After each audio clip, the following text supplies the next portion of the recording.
വർഷത്തിലൊരിക്കൽ മാത്രം തുറക്കുന്ന ഒരു ക്ഷേത്രമുണ്ട്. അതാണ് മംഗളാദേവി ക്ഷേത്രം. ഒരു പ്രത്യേകത കൂടി ഈ ക്ഷേത്രത്തിനുണ്ട്. കൊടും വനത്തിലാണ് ഈ മംഗളാദേവി കണ്ണകി ക്ഷേത്രം സ്ഥിതി ചെയ്യുന്നത്. ഇടുക്കി ജില്ലയിലെ മനോഹരമായ പ്രകൃതി സൗന്ദര്യത്തിൽ സ്ഥിതി ചെയ്യുന്ന ഒരു ഐതിഹാസിക മത ആരാധനാലയമാണ് മംഗളാദേവി കണ്ണകി ക്ഷേത്രം. തമിഴ് ഇതിഹാസമായ ചിലപ്പതികാരത്തിലെ കേന്ദ്ര കഥാപാത്രമായ ഐതിഹാസിക തമിഴ് സ്ത്രീയായ കണ്ണകിയാണ് ഇവിടുത്തെ പ്രധാന ദേവത.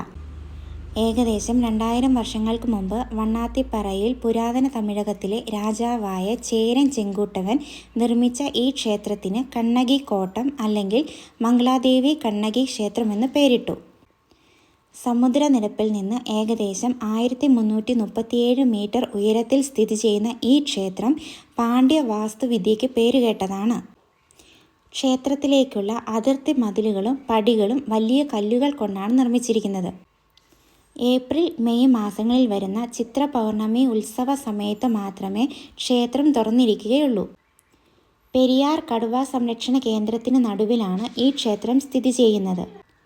മനോഹരമായ ചുറ്റുപാടുകളും വിശാലമായ പച്ചപ്പ് നിറഞ്ഞ വനപ്രദേശങ്ങളും ഇതിന് പേരുകേട്ടതാണ്. ഇടുക്കി ജില്ലയിലെ കുമളിയിൽ നിന്ന് 13 കിലോമീറ്റർ അകലെയാണ് മംഗളാദേവി ക്ഷേത്രം. കുമളിയിൽ നിന്ന് ജീപ്പിലാണ് മുന്നോട്ടുള്ള യാത്ര. മംഗളാദേവി ക്ഷേത്രത്തിലെ ഉത്സവത്തിൻ്റെ അന്ന് മാത്രമേ സന്ദർശകർക്ക് അവിടേക്ക് പ്രവേശനമുള്ളൂ. ഉത്സവ ദിവസം രാവിലെ 6 മണി മുതൽ വൈകിട്ട് 4 വരെ ഭക്തർക്ക് ക്ഷേത്രത്തിൽ പ്രവേശനമുണ്ട്. വനം വകുപ്പിൻ്റെയും പോലീസിൻ്റെയും പരിശോധനയ്ക്ക് ശേഷം യാത്ര തുടരാം. പോകുന്ന വഴിക്ക് പെരിയാറിൻ്റെയും തേക്കടി തടാകത്തിൻ്റെയും ഒരു വിദൂര ദൃശ്യം കാണാം. കുന്നുകളിൽ നിന്ന് കുന്നുകളിലേക്കുള്ള യാത്രയാണ് ഇവിടെ നമുക്ക് ആസ്വദിക്കാൻ കഴിയുന്നത്. കരിങ്കല്ല് ചതുരക്കഷ്ണങ്ങളായി അടുക്കിയടുക്കി വെച്ച പുരാതന വാസ്തുശൈലിയിലാണ് ക്ഷേത്രത്തിൻ്റെ നിർമ്മാണം. കരിങ്കല്ലിനാൽ നിർമ്മിച്ച 4 ക്ഷേത്ര സമുച്ചയങ്ങളാണുള്ളത്. വർഷത്തിലൊരിക്കൽ മാത്രം കാണാൻ പറ്റുന്ന അപൂർവ കാഴ്ചയായാണ് ഇവിടം അറിയപ്പെടുന്നത്. അതിനാൽ തന്നെയാണ് ചൈത്ര പൗർണമിക്ക് ഇവിടെ വൻ തിരക്ക്. മംഗളാദേവിയുടെ ഉത്സവം പ്രകൃതിയുടെ ഉത്സവമാണ്. പോകും വഴിയിൽ ആന, കാട്ടുപോത്ത് തുടങ്ങിയ വന്യജീവികളെയും കാണാൻ സാധിക്കും.